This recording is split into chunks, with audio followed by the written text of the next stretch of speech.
আরে বেটা তোর তো গলা শুকাই গেছে, ফ্রিজের ঠান্ডা পানি একটু খা। জবাব দিয়েছেন না, আমি রোজাদার খাবো না। আপনার সাথে 1 মাস নফস পারে নাই, নফসকে আপনি পরাজিত করেছেন। বাকি 11 মাস যখন আপনি মুস্তাকি হবে, তখন আপনার নফস আপনাকে বলবে রমজান তো চলে গেল, এবার হারাম কামাই কর। 1 মাস ট্রেনিং দিয়েছেন, নফস হারাইছেন। এখন যদি আপনি বলতে পারেন যে না, 1 মাস তো তুই আমার সাথে পারছই নাই, আজও পারবি না, যা আমি হারাম কামাই করবো না। ওই যে সুন্দরী নারী হেঁটে যাচ্ছে, অর্ধে কিন্তু টাকা, নফসরে বললেন নফস 1 মাস পর্যন্ত তোরে হারালাম, আজও আমারে হারাতে পারবি না, যা যা আমি নারীর দিকে তাকাবো না। এইভাবে যখন আপনি বাকি 11টি মাস আপনার নফসের সাথে জিহাদ করে বিজয় লাভ করতে পারবেন, তখন মনে করবে আপনার রোজা থেকে আপনি তাকওয়া অর্জন করে মুত্তাকি হয়ে গেছেন। আপনি যদি না পারেন তাহলে মনে করবেন আপনার রোজা আপনার জন্য ভালো হয় নাই, আপনার রোজায় সামথিং ইজ রং, কোথাও ভুল হয়ে গেছে। কাজী হাজরি, মাহে রমজান আসে আমাদেরকে তাকওয়ার শিক্ষা দিতে, মুত্তাকি হবার জন্য। আর আমার আল্লাহ পাক মুত্তাকিদের জন্য এমন সংবাদ রেখেছেন, ইন্নালিল মুত্তাকিনা মাফাজা। আল্লাহ পাক বলেছেন মুত্তাকিদের জন্য সফলতা। আমার আল্লাহ মুত্তাকিদের জন্য সফলতা রেখেছেন। মনে রাখবেন কিয়ামতের দিন আমার আল্লাহ মুত্তাকিদের জন্য কোনো হিসাব নিকাশ নেবে না। মুত্তাকিরা বিনা প্রশ্নে বিনা বাক্যে আল্লাহর জান্নাতে যাবে। সুবহানাল্লাহ। কিন্তু মুমিনের জন্য যদি আপনি ঈমান নিয়ে হাসরে যান, যারা পাওনা আসছে হিসাব নিকাশ, কিন্তু মুত্তাকির গুণ অর্জন করে মুত্তাকি হয়ে মারা গেলে কোরআনে ওয়াদা আছে যে আল্লাহ তাকে জান্নাতে দিয়ে দিবেন। তো কাজে আমরা তাকওয়া অর্জন করব। রমজান আমাদের তাকওয়া শিক্ষা দিয়ে গেল, রমজান আমাদের সিয়ামের শিক্ষা দিল, রোজার শিক্ষা দিয়ে গেল। শুধু আপনি 1 মাসে রোজা রাখবেন তা নয়, বরং বাকি 11টি মাস রোজা আছে। এই রোজাগুলো আপনি আল্লাহর জন্য রাখবেন নফল হিসেবে। রাহমাতুল লিল আলামিন বর্ণনা করেছেন, যদি কেউ আল্লাহর সন্তুষ্টির জন্য একটা রোজা রাখে, নফল রোজা আল্লাহর সন্তুষ্টির জন্য, আল্লাহ পাক তার থেকে জাহান্নামকে 70,000 বছরের দূরে রাখবে। সুবহানাল্লাহ। একটা নফল রোজা যদি আল্লাহর জন্য রাখেন, আর এটা তো ফরজ, এইটার প্রতিদান তো স্বয়ং আল্লাহই দিবে। আপনি যদি মাহে রমজানের এই সিয়াম সাধনা করেন, এই সিয়াম সাধনা আপনাকে রোজাদার বানাই দিবে। আপনি এরপরে রোজা রাখতে অভ্যস্ত হয়ে যাবেন। আর হাজিরিন, এমনকি হাদিসের কিতাবে এসেছে রমজানের পরে শাওয়াল মাসের 6টা রোজা আছে। আমাদের দেশে সাক্ষী রোজা বলে না, সাক্ষী রোজা, এটা মহিলাদের হাদিস, হাদিস উদ্দিসা, মহিলাদের হাদিস, মানে তাদের ভাষায় ব্যাখ্যাও আছে। আবার তাদের ব্যাখ্যা দেয় যে আমরা 30টা রোজা রাখলাম, কিয়ামতের দিনে 6 রোজা 30 রোজা সাক্ষী রাখছি, এমনটা নয়। বরং শাওয়ালের এই 6টি রোজার আলাদা স্বতন্ত্র বৈশিষ্ট্য ফজিলত রয়েছে। আল্লাহ রাসূল বলেছে যে রমজানের 1টি মাস সিয়াম সাধনা করার পর শাওয়ালের 6টি রোজা রাখলো, সে যেন সারা বছরই রোজা রাখে। সুবহানাল্লাহ।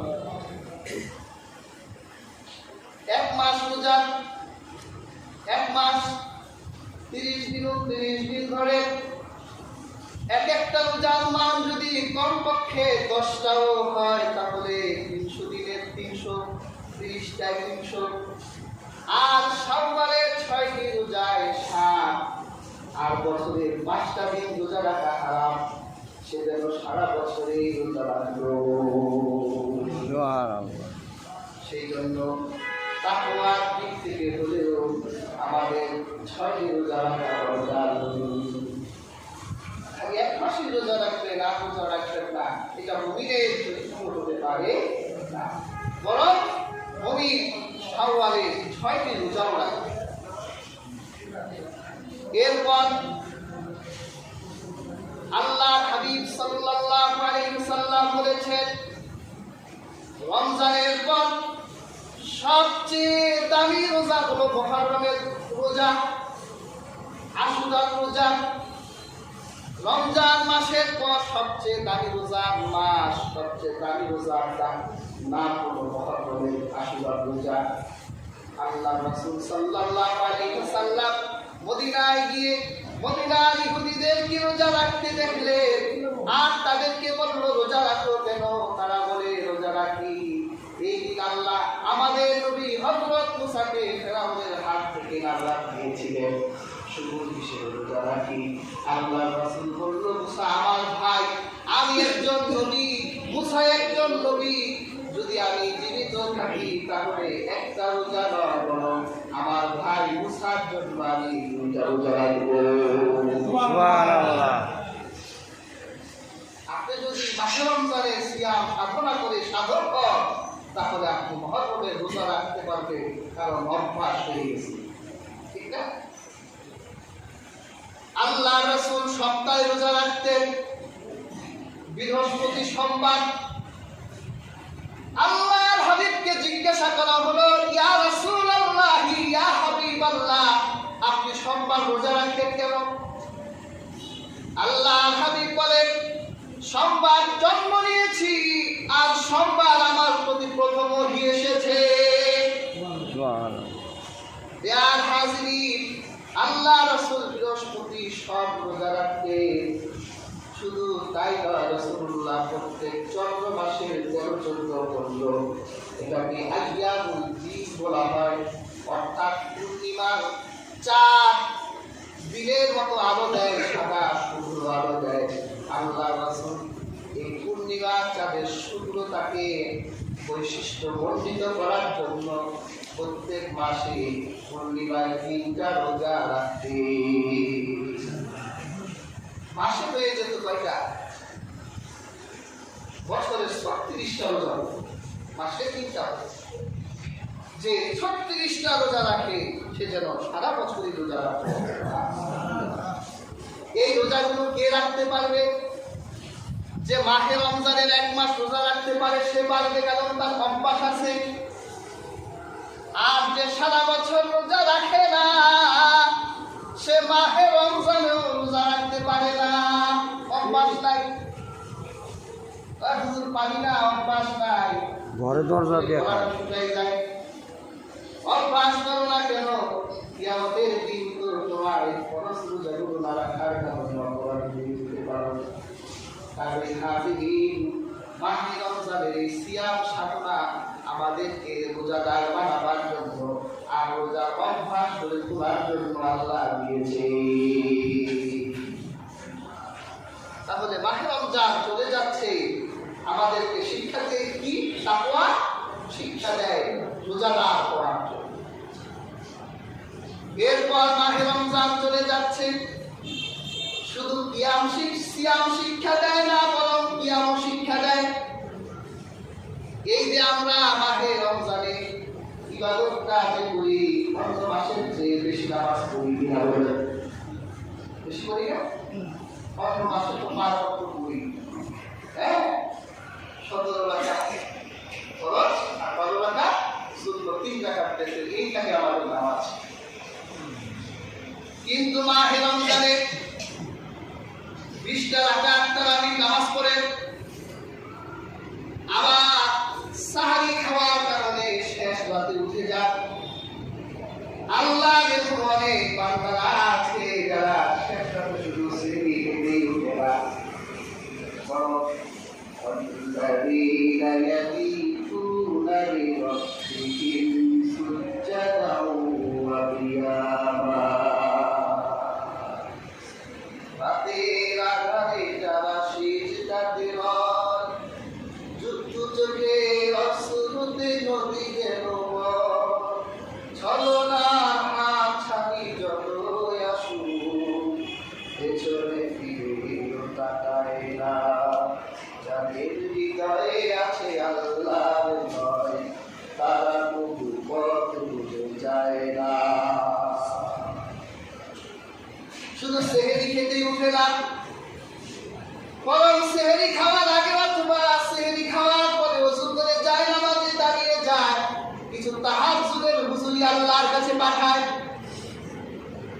শুধু তাই নয়, ওয়াল্লাযীনা ইয়াকুলুনা রাব্বানা সরিফ আন্না আযাবা জাহান্নাম ইন্না আযাবাহা কানা গরামা ইন্নাহা সাআত মুস্তাকররাও ওয়া মুকামা।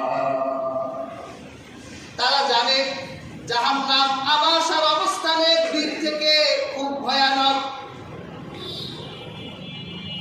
ক্ষুধার্ত বাঘের মতো জাহান্নাম মানুষকে ধরার জন্য বসে আছে। মুমিন মুত্তাকি আল্লাহর বান্দারা জাহান্নামের আগুনকে ভয় পায়। এই জন্য শুধু তারা নামাজি আদায় করে না, নামাজের পরে দুই হাত তুলে কান্না করে আর আল্লাহকে ডেকে বলে, আল্লাহ জাহান্নামের আগুন থেকে মুক্তি চাই। এই রোজা আপনাকে শুধু সাহারি খাওয়ার জন্যই উঠায় না, সাহারি অভ্যাসের জন্য উঠায় না, বরং আপনাকে শেষ রাতের ইবাদতকারী হিসেবে উঠাই দেয়। আপনি আল্লাহর হুজুরিতে দাঁড়িয়ে নামাজ আদায় করতে থাকে, দেখবে যখন রমজান চলে যাবে ওই দিনটার দিকে আপনার ঘুম ভেঙে যায়, অভ্যাস হয়ে গেছে। শুধু ঘুমই ভাঙে না, দেখবেন মাঝে মাঝে একটু দাও লাগবে, অভ্যাস হয়ে গেছে।